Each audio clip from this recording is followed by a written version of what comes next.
Hi guys, I am coming on really quickly just for a short hello to you today to talk a bit more about prioritizing our own self-care, why that's hard to do, and what to do about it, why we need to do it, and what we can do to get better at prioritizing it. So I'm Stephanie Dickerson, and I am here helping women to learn how to take care of themselves. Oh, hi, Mom. And and how to prioritize that even in the midst of motherhood, even when conditions are really ramping up and feeling more and more stressful, and when we don't have the space, most of us, to be able to take the breaks that we might rely upon to care for ourselves.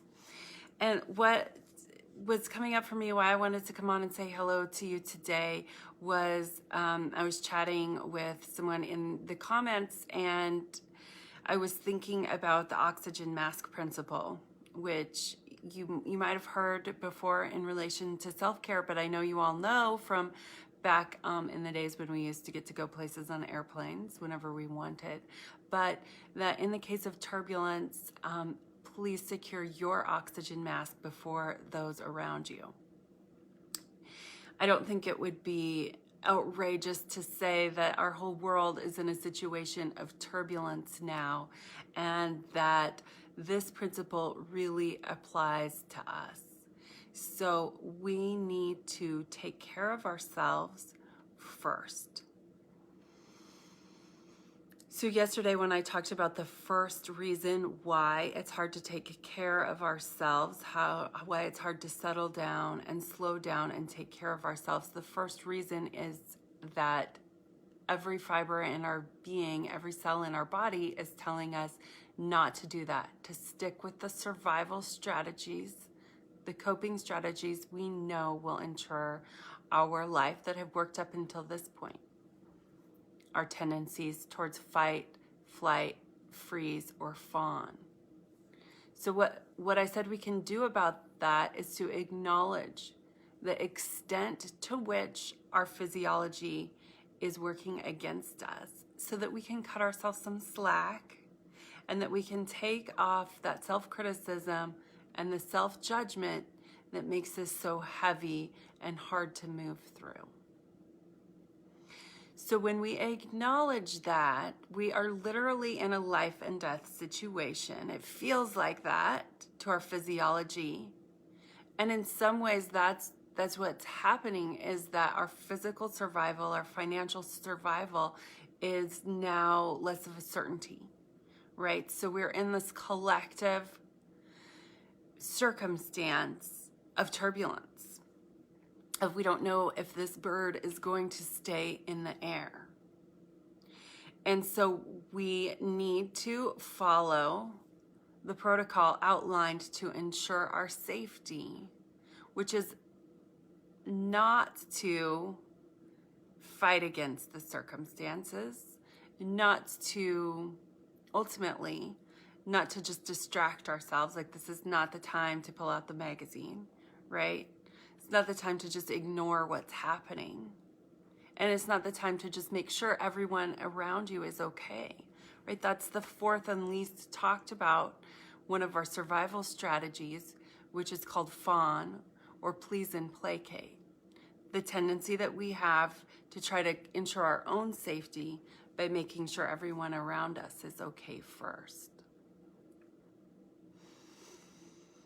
Instead, when we understand the gravity of our situation, we can apply our higher order thinking, and we can take that oxygen mask and provide ourselves with that life-giving breath of fresh air that will support our higher order thinking, our access to solutions, to greater knowing, to doing things differently, to doing the things that we know that we need to do that are associated with positive outcomes.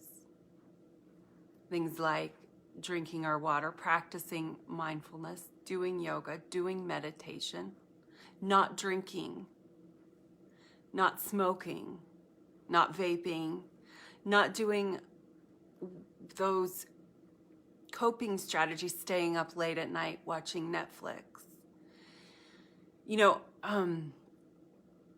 I'm going to just take another minute to go into what I was just going to share with the women that are working with me right now, but I want to just share that with you here today as well. It's kind of an addendum to yesterday's video, but which is that there's just no way around this.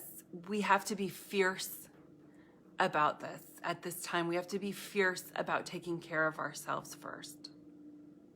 If we want to find our thrive in this time of survival, we are going to have to get strong in our knowing that applying our own oxygen mask first is the right thing to do. We're going to have to be fierce as we talk to ourselves and we recognize, hey, I know every cell in your body is telling you not to slow down, not to stop, to keep fighting, to keep running, to keep numbing, to keep pleasing everyone else. And it's okay to do something different. You can do something different. In fact, you have to do something different. If you want this to be a time of not collective, but personal growth, of your family coming together stronger after this, of this being a time of bonding and not of trauma. Yeah. So let me know if that resonates with you. Let me know if that lands, if you feel that, if that feels true to you, if you feel that that fork in the road, that possibility of doing things the old way or doing things a new way,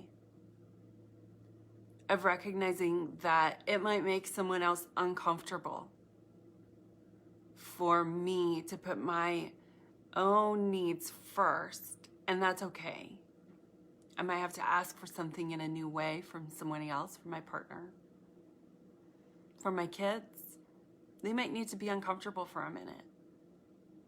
And I'm going to be fierce about that because I know everybody is dependent on me taking care of me.